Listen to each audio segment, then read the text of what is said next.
Hi, this is Brody Knack of the Politics Professionals with the State of the Race Roundup for the Democrat side, following Super Tuesday. Here we go.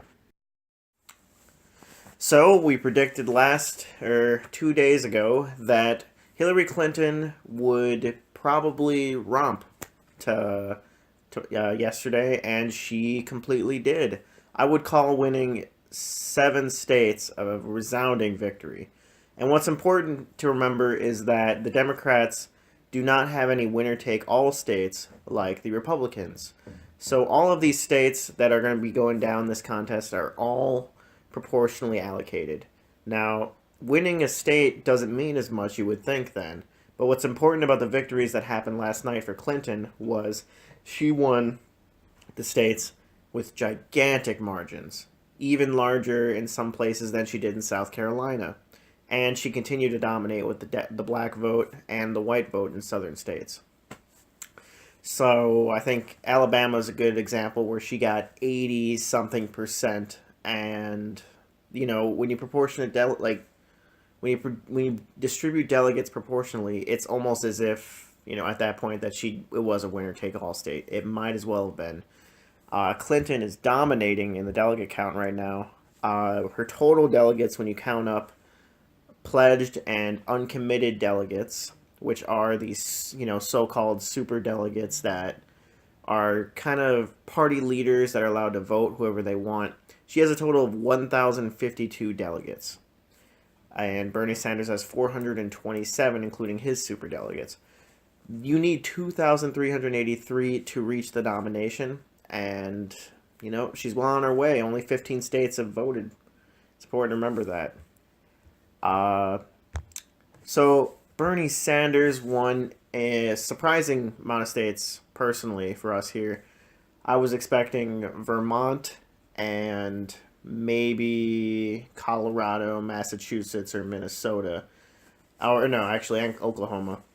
But he won Minnesota resoundingly by 19%. He won Oklahoma by 18%. He won Vermont, with 80%.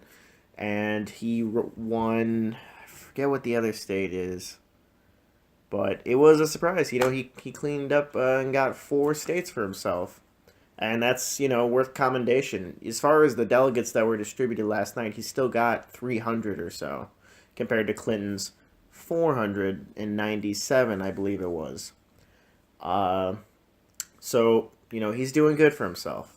Now, the important thing to remember is that we're going into, as far as what's coming up next on the schedule, we're going up on March 5th to Kansas, Louisiana, and Nebraska. Now, Kansas and Louisiana and Nebraska, well, they are 2 caucuses and 1 primary. Kansas and Nebraska are caucuses, and Louisiana is a primary.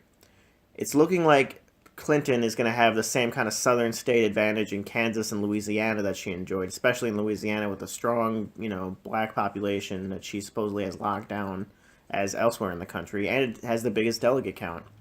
Nebraska and Kansas, Nebraska might be leaning a little more towards Bernie. Kansas could go either way. Caucuses, in theory, benefit those with the most enthusiasm. And you could say Bernie supporters are probably the most riled up because he's a new figure that hasn't really been around that long. And that's really drawing to Democrats.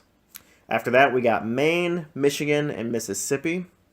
So basically, it looks like the race is going to keep on going. At no point are we going to have these winner-take-all states that the Republicans are enjoying, where the stakes are just going to be so, so very high. And both of the candidates have had their home state victories. So now it's just going to be a slow and steady slog through March, where we're going to take down another, it looks like, 20 states at least.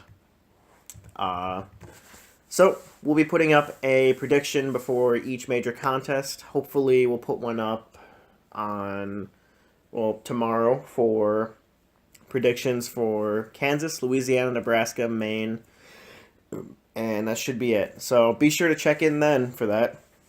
This is Brody Knack of the Politics Professionals. Have a good one.